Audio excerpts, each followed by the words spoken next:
Donc on a pris un 85 CR Honda il y a 20 ans. Est-ce que tu avais déjà entendu parler d'un 85 Honda? Non. T'as jamais vu personne rouler avec? Non.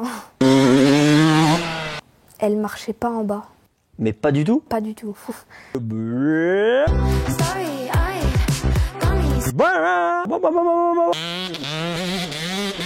Qu'importe le flacon, tant qu'on est l'ivresse. Tu sais que Valérian, il a ramené plein d'abonnés. Hein. C'est vrai? Ouais. Et il nous a dit, tu sais quoi, les autres du team, ils servent à rien. Il n'y a que moi qui ramène des abonnés. Il est chier, hein? T'as un message à passer? Non. Bah si! Bah qui s'abonne? Abonnez-vous.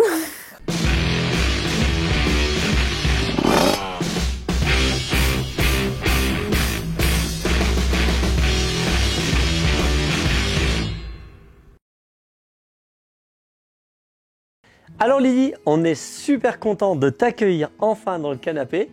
Alors tu es la seule pilote du Team MX Test que j'ai présenté sur internet, j'ai expliqué qui tu étais. Les 3 autres d'ailleurs doivent faire la gueule. Et en plus, tu as ton premier épisode de toi. Est-ce que tu étais content d'avoir passé la journée avec nous? Ah, c'était super. Toi, tu fais des courses contrairement aux autres. Hein. Tu fais quoi comme course? L'année dernière, j'ai fait le championnat de France, le mini-vert. Ok. Et cette année, je fais le Franche-Comté. Donc toi, une grille qui tombe devant toi, ça te plaît? Oui. T'aimes faire les chronos? T'aimes battre les garçons?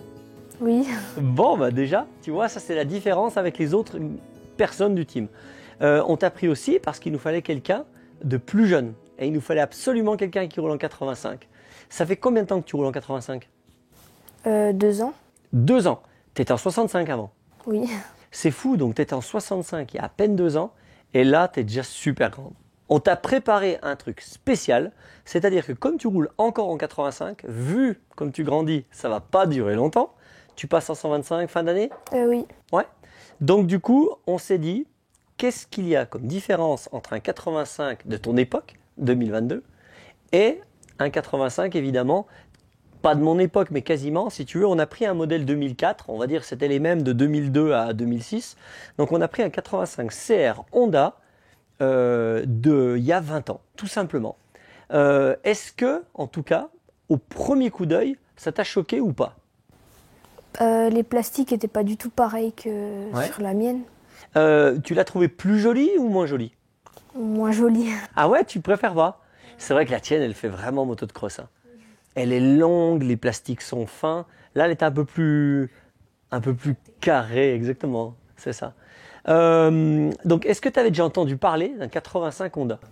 Non. T'as jamais vu personne rouler avec? Non. Quand tu roules en Franche-Comté, la meilleure ligue du monde, c'est ça. Est-ce que les autres pilotes ont d'autres machines ou tout le monde a des KTM comme toi? Il y en a qui ont des Husqvarna. Donc des KTM, Ouais. des gaz-gaz. Oui. Il n'y a pas de Yam, pas de Kawa, pas d'Honda. Il y a une Yamaha. Eh bien, si tu veux, il y a 20 ans, sur les grilles, il y avait toutes les couleurs. Il y avait des Honda, il y avait des Yam. On connaît Tom Vial qui roulait avec la Yamaha du team 2B. Il y avait des Kawasaki. Brian Moreau roulait avec la Kawasaki. Il y avait des KTM déjà. Donc, si tu veux, c'était beaucoup plus large l'éventail. Donc, on t'a retrouvé une moto qui est quasiment d'origine. Oui. Tu as vu, elle était stock. Hein. Il y avait même les pneus d'origine là-dessus.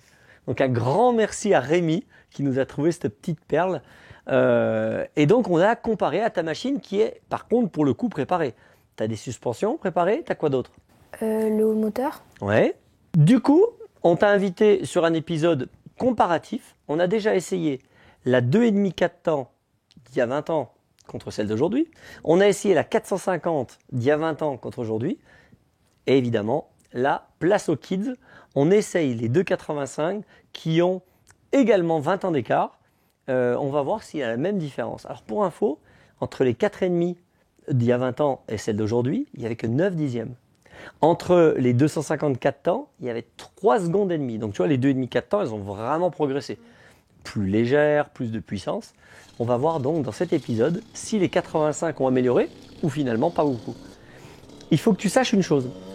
Moi, j'ai roulé sur des 80. C'était 80 cm3. Et après, si tu veux, c'est passé en 82. Et après, c'est passé en 85 cm3. Toi, tu as connu que le 85. Oui.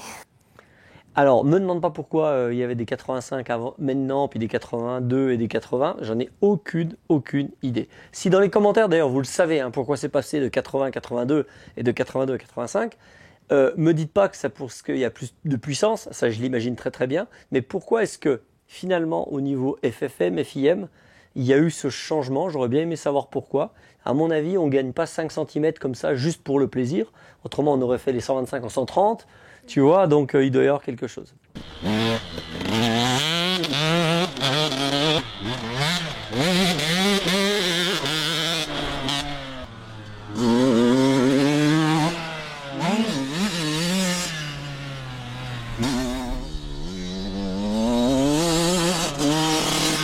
On est allé sur le terrain de Bersaillen, alors qui est à côté de Lons-le-Saunier. Tu connaissais ou pas? Non, Jamais. non. Une franc-comtoise qui ne connaît pas Bersaillen. Donc merci au motoclub. Et on a pu essayer les deux machines. On a pris avec nous Milo, qui lui est encore en petit trou. Donc du coup, ça fait vraiment deux avis pour savoir vraiment si vous aviez envie de dire la même chose sur ces motos. Première chose, quand tu es monté sur cette moto, c'était quoi ton premier effet? Elle était large. Ouais. Au niveau des genoux? La selle. Ouais. Beaucoup plus large. Oui, elle était légère. Au niveau des freins, comment ça marchait? Je trouvais Donc, qu'elle freinait bien. pas de souci. Par contre, au niveau des suspensions, parce que tu vois, elle n'est pas tout à fait comme la tienne. Il y avait déjà une fourche inversée, mais comment tu l'as trouvée en suspension? Elles étaient molles. Ouais. T'as talonné? Ah oui, Ah ouais? beaucoup. Sur les sauts plutôt ou? Bah, les sont en montée, surtout. Alors que la Et tienne, ça sans- bouge pas. Non. Eh ben écoute, on va dire alors que finalement, le châssis, la partie cycle, si tu durcis un peu les suspensions, à la limite, ça tirait. Oui. C'était pas trop un problème. Ça t'a pas empêché d'aller vite. Non, ça allait. Ok. Alors maintenant, on rentre dans le vif du sujet. Évidemment, c'est le moteur. Qu'est-ce que tu en as pensé? Elle marchait pas en bas. Mais pas du tout. Pas du tout. Eh ben en fait, tout simplement, c'est parce qu'en fait, il y a des valves sur ta moto. Alors les valves, c'est très simple, hein. Tu as un trou à l'accélération. Si tu veux, quand tu accélères à fond, le trou à l'échappement, il est très gros. Si bien que les gaz partent très vite. Mais quand tu accélères un tout petit peu, il n'y a pas assez de gaz pour remplir ce trou. Donc les valves, on va dire, elles vont diminuer le trou. Résultat, tu as toujours de la puissance en bas. Et au moment où tu accélères à fond, le trou devient plus grand et tu as de la puissance en haut. Donc tu as de la puissance partout grâce à ces valves qui varient, si tu veux, suivant si tu ouvres les gaz ou pas. Et bien sur ce 80 Honda, il n'y en a pas. Du coup, le trou, il est tout le temps grand. Alors elle marche très fort en haut. Tu as trouvé qu'il y avait une grosse différence avec la tienne en haut? Pareil. Pareil, exactement, alors qu'elle a 20 ans. Oui. Et à l'inverse, en bas, il y avait vraiment rien. Rien. Ben, non. Le plus dur, c'était où? Les virages et les appels. Ah oui, le petit coup de gaz à l'appel du saut. Oui. Quand tu le mettais, il se passait rien. Pas au début, vers la fin de l'appel. Par contre, est-ce que tu aurais pu sauter tout avec cette machine ou pas? Non, je pense pas. On a vu que tu sautais plus de sauts avec la tienne. Oui, j'étais plus à l'aise. Eh ben, dis-toi que si je me trompe pas, Dylan Ferrandis, il roulait avec des 85 comme ça, où il n'y avait pas de valve, et c'était hyper dur à travailler. Et quand les KTM sont arrivés justement avec le système de valve, vraiment ça a été beaucoup plus facile. Et c'est pour ça aujourd'hui que beaucoup de 85 sont des Autrichiennes, justement parce que le bas n'a rien à voir, quoi, tu vois. Et on roule finalement plus souvent avec le bas hein, que le haut. Oui. Les circuits modernes, il y a tellement de sauts, il n'y a plus de ligne droite, il n'y a plus rien. Hein. Non, que du technique. Ouais. Got me upside down, spinning around you. Wanna taste the glass, dance with the take a trip around your body. Boy, I like the way you got me. Starry-eyed, got me starry-eyed. Losing all my focus. Est-ce que tu as été, tu penses, beaucoup plus rapide ou beaucoup plus lente avec ce moteur? Beaucoup plus lente. On a pris des chronos, si tu veux, sur plusieurs tours sur ton 85 KTM. Et on a pris la même chose sur ce 85 Honda. Alors déjà, la différence, c'est que tu as sauté déjà 2 sauts de moins avec la Honda. Le camel en sortie de virage, tu n'as pas pu remettre les tours minutes. Et puis, il y avait également un autre saut hein, que tu n'as pas sauté, où tu es retombé un peu court, en sortie du bois. Du coup, ça pèse lourd sur le chrono, ça. Mais ça pèse quoi? 1 seconde? Oui, je pense. Ouais. Ben, le problème, c'est que tu as été 4 secondes et demie moins rapide avec la Honda. C'est fou, hein. Donc, même avec le saut d'enlever, si tu veux, il te reste quand même 3 secondes. Hein. Donc toi, tu penses que c'est où ces 3 secondes? Les virages, Ouais. les sorties de virage surtout. Les entrées, ça allait bien. Oui, vu que j'avais de la vitesse dans l'entrée. Que les freins vont bien. Oui.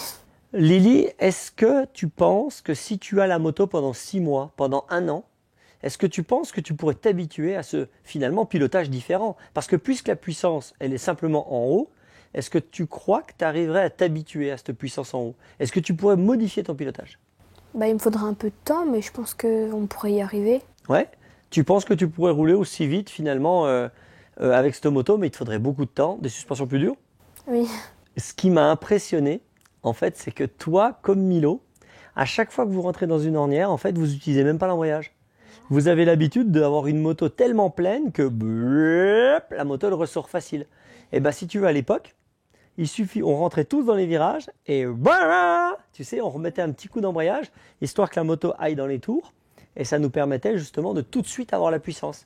Et c'est vrai que vous savez pas mettre des coups d'embrayage, hein? Non, jamais.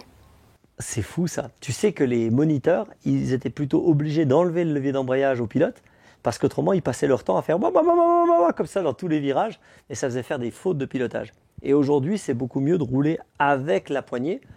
Par contre, c'est clair que c'est pas possible avec celle-là, hein. Non. Donc, à mon avis, c'est vrai que pendant 1 an, si tu roules avec cette 85 CR, bah, tu pourrais t'habituer à être dans les tours, à mettre des coups d'embrayage et tu pourrais aller super vite. Le problème, c'est que dans 1 an, ça sert plus à rien. Bah oui, parce que tu seras plus en 85 même. Eh ouais. Toi, tu es vraiment à la croisée des chemins du motocross parce que si tu veux, il existe déjà du 4 temps performant, léger. Il existe encore du 2 temps performant et on va dire excitant. Les 85, les 125, les 150, la 300 qu'on a faite.